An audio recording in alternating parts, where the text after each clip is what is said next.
Hello everyone and welcome to this week's edition of Where is Your Stop? It is November 5th, 2014.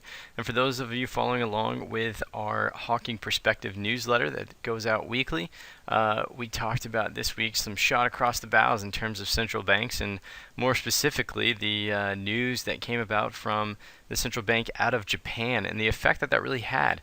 And so really just want to take a look at kind of a broad spectrum view of Japan through the EWJ ETF.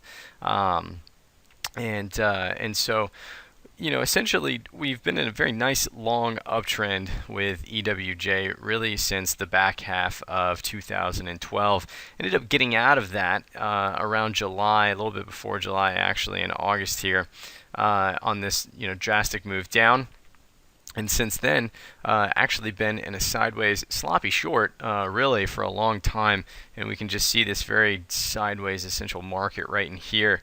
And then all of a sudden we got a buy signal right here at the end of October, and essentially a lot of capital volume was coming in, had this big price gap, all the good stuff that we like to see.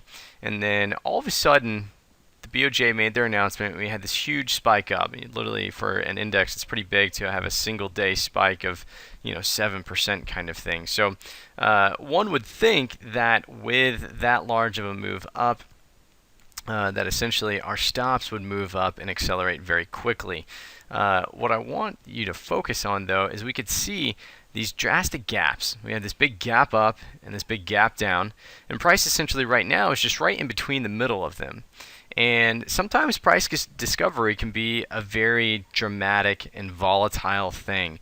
And so it's important to recognize that volatility, whether it be on the downside or the upside, and to be able to give an asset class room to be able to figure out what's going to happen next. And so, obviously, with the news out of the central bank from Japan, it could be a very bad thing, and of course it could lead to all sorts of hyperinflation and everything else. But you just don't know how the general stock market's going to handle or react to that. It could go down from here, but it also, if we were to actually break out of those 13 highs, we could have a very nice steady next run up as we break out of this long-term sideways channel in here. And so the point is that those stops really need to be reacted with volatility, and we really need to recognize essentially whenever a market starts to get a little bit erratic in here, and that needs to be accounted for.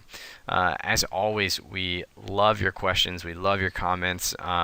Love talking with you guys on the phone whenever you want to bring up certain subjects. So as always, one of the common themes this week we were hearing from people was about the Bank of Japan and rates and what they were doing. So any other questions, don't hesitate to hit us out, and to beating random and to staying outside the noise.